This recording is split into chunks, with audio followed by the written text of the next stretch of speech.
ഭീകരവാദികളായ ഡോക്ടർമാർ പഠിച്ചിരുന്ന ഹരിയാനയിലെ ഫരീദാബാദിലുള്ള അൽഫല യൂണിവേഴ്സിറ്റിക്ക് താഴെ ഹമാസ് ഭീകരരുടെ ബങ്കറുകൾക്ക് സമാനമായ ഒരു ഭൂഗർഭ മദ്രസ കെട്ടിടം.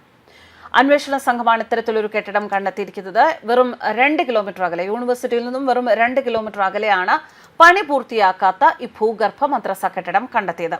സാധാരണ വീടുകൾക്കും വിദ്യാഭ്യാസ സ്ഥാപനങ്ങൾക്കും ചുമരുകളുടെ കനം 9 ഇഞ്ചോളമാണ് എങ്കിൽ ഈ മദ്രസ എന്ന് കരുതിപ്പോരുന്ന ഇപ്പോഴും പണി പൂർത്തിയാകാത്ത ഈ കെട്ടിടത്തിന്റെ ചുമരിന്റെ കനം നോക്കുകയാണെങ്കിൽ 4 അടി മുതൽ 5 അടി വരെയാണ്.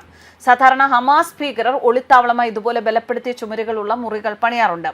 അത് അവർ സ്ഫോടക വസ്തുക്കൾ സൂക്ഷിക്കാനോ അതല്ലെങ്കിൽ ശത്രുക്കളുടെ ബോംബാക്രമണത്തിൽ നിന്നും രക്ഷപ്പെടാനോ ഒക്കെയാണ് ഇതുപോലെ ബലപ്പെടുത്തിയ ചുമരുകളുള്ള കെട്ടിടം പണിയുക. ഇതിനെ ബങ്കറുകൾ എന്നാണ് ഹമാസ് വിളിക്കുക. പക്ഷേ അൽഫല യൂണിവേഴ്സിറ്റിക്ക് അരികിലായി പണി തീരാത്ത ഒരു മദ്രസ കെട്ടിടം, ആ മദ്രസ കെട്ടിടത്തിന് എന്തിനാണ് ഇത്രയും ബലപ്പെടുത്തിയ ചുമരുകൾ പണിതിരിക്കുന്നത് എന്നതാണ് അന്വേഷണ ഉദ്യോഗസ്ഥരെ ചിന്താക്കുഴപ്പത്തിലാക്കുന്നത്. അൽഫല യൂണിവേഴ്സിറ്റിയുടെ ബേസ്മെന്റിലാണ് പണി പൂർത്തിയാകാത്ത ഈ മദ്രസ കെട്ടിടം നിലനിൽക്കുന്നത്.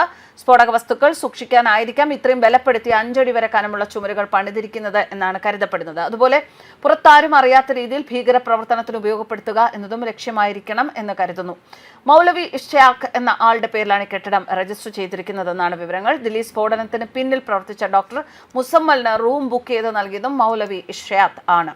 മദ്രസയുടെ നിർമ്മാണത്തിന് പിന്നിൽ ഡോക്ടർ മുസമ്മൽ പ്രവർത്തിച്ചിരുന്നതായും പറയുന്നു. ഈ ഡോക്ടർ മുസമ്മലിന്റെ പക്കൽ നിന്നാണ് പോലീസ് 2900 കിലോഗ്രാം സ്ഫോടക വസ്തുക്കൾ പിടിച്ചെടുത്തത്. അതുപോലെ തന്നെ ഈ മദ്രസ കെട്ടിടം ഇതുപോലെ ഹമാസിന്റെ ബങ്കറുകൾക്ക് സമാനമായ ഒരു മദ്രസ കെട്ടിടം അൽഫല യൂണിവേഴ്സിറ്റിയിൽ കണ്ടെത്തുമ്പോൾ തന്നെ മറ്റൊരു കാര്യം ഇതിനോടൊപ്പം കൂട്ടി വായിക്കേണ്ടത്, ചെങ്കോട്ടയിൽ കാർ ബോംബ് സ്ഫോടനം നടത്തിയ ഭീകരരുടെ വൈറ്റ് കോളർ മൊഡ്യൂൾ പദ്ധതിയിട്ടത് ഹമാസ് മാതൃകയിലുള്ള ആക്രമണം എന്നായിരുന്നു റിപ്പോർട്ടുകൾ. അത്യാധുനിക ഡ്രോണുകൾ ഉപയോഗിച്ചുള്ള സ്ഫോടനങ്ങളാണ് ഇവർ ലക്ഷ്യമിട്ടത്. പരമാവധി നാശം വരുത്തുക ലക്ഷ്യമിട്ട് തിരക്കേറിയ സ്ഥലങ്ങളിൽ സ്ഫോടക വസ്തുക്കൾ നിറച്ച ഡ്രോണുകൾ ആക്രമണത്തിന് ഉപയോഗിക്കാനായിരുന്നു പദ്ധതി. ചെറിയ റോക്കറ്റുകൾ നിർമ്മിക്കാനും പദ്ധതിയിട്ടിരുന്നതായി NIA വ്യക്തമാക്കിയിരുന്നു. 2023 ഒക്ടോബർ 7 ഹമാസ് ഇസ്രായേലിനെതിരെ ഇത്തരത്തിൽ ഡ്രോൺ ആക്രമണം നടത്തിയിരുന്നു. അറസ്റ്റിലായ കാശ്മീർ സ്വദേശി ജസീർ ബിലാൽ വാണി ഡ്രോണിൽ രൂപമാറ്റം വരുത്തി റോക്കറ്റ് ആക്രമണത്തിലുള്ള സാങ്കേതിക സഹായം നൽകിയെന്നും അന്വേഷണ ഏജൻസി വ്യക്തമാക്കിയിരുന്നു. വൈറ്റ് കോളർ മൊഡ്യൂൾ നടത്തിയ ആക്രമണ ഗൂഢാലോചനയിൽ ഇയാൾക്കും പങ്കാളിത്തമുണ്ട് എന്നാണ് NIA സൂചിപ്പിക്കുന്നത്. സാങ്കേതിക സഹായം നൽകിയ വ്യക്തികൾ ഇതുപോലെ പല സ്ഥലത്തു നിന്നും, കാശ്മീരിന്റെ ഒക്കെ പല സ്ഥലത്തു നിന്നും പിടിയിലായിരുന്നു.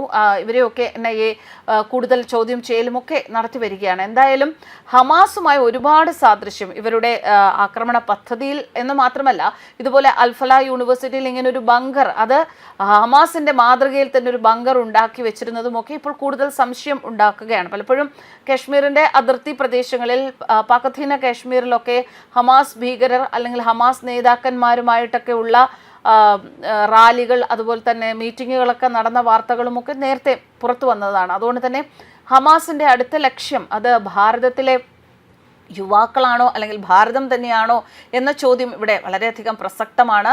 എന്തായാലും ഭാരതം ഇസ്രായേലിനോടൊപ്പം വളരെയധികം ചേർന്ന് നിൽക്കുന്ന ഒരു രാജ്യമായതുകൊണ്ട് തന്നെ ഭാരതത്തെ നോട്ടമിട്ടുകൂടായികയില്ല എന്നത് തന്നെയാണ് പുറത്തുവരുന്ന വിലയിരുത്തലുകൾ.